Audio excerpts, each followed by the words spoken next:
যারা টাকা পাচার করেছে তাদের শান্তিতে থাকতে দেওয়া হবে না বলে হুঁশিয়ারি দিয়েছেন বাংলাদেশ ব্যাংকের গভর্নর আহসান এইচ মনসুর। এ সময় প্রধান উপদেষ্টার প্রেস সচিব জানান, এখন পর্যন্ত সরকারের জব্দকৃত সম্পত্তির মোট মূল্য 1,30,700 কোটি টাকার বেশি। স্টে সেফের ডাবল লেয়ার প্রোটেকশনই পিরিয়ডের হেভি ফ্লোর দিনগুলোতে আমাকে রাখে নিরাপদে। Stay safe.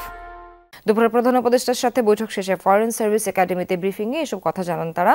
গভর্নর বলেন, যেসব অর্থ ব্যাংক থেকে দুর্নীতি করে নেওয়া হয়েছে সেগুলো ফেরত আনতে কাজ চলছে, আর নন ব্যাংকিং অর্থ সাধারণ মানুষের কল্যাণে ব্যয় করা হবে। গভর্নর জানান, সিঙ্গাপুর সরকারের সাথে আলোচনা হয়েছে, অপরাধ প্রমাণ করতে পারলে অর্থ পাচারকারীদের দেশটির নাগরিকত্ব বাতিল হতে পারে। জানান, অর্থ পাচারকারীদের বিদেশের অ্যাকাউন্ট ফ্রিজ করার চেষ্টা চলছে। দুদকের তদন্তের বিষয়ে গভর্নর বলেন, দুদক তার নিজস্ব আইন অনুযায়ী কাজ করবে। এছাড়া নগদের বোর্ডে যারা ছিল তারা 650 কোটি টাকা আত্মসাৎ করেছে বলে জানান গভর্নর। ব্রিফিংয়ে প্রেস সচিব জানান, লুটের টাকা দরিদ্র জনগোষ্ঠীর জন্য ব্যবহার করতে ফান্ড গঠনের পরামর্শ দিয়েছেন প্রধান উপদেষ্টা।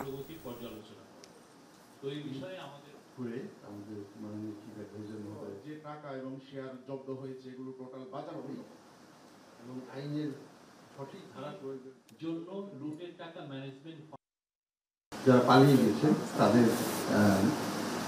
শেয়ার সেগুলোকে জব্দ করা আছে।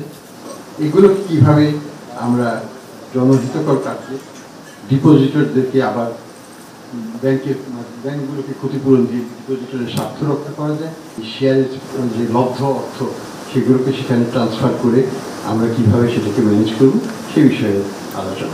লুটের টাকা ম্যানেজমেন্টের ফান্ড একটা করার জন্য যেটার দ্বারা যেটা বললেন ডিপোজিটর এবং অ্যাট দ্য সেম টাইম দরিদ্র জনগোষ্ঠীর কল্যাণার্থে এই টাকাটা ব্যয় হবে।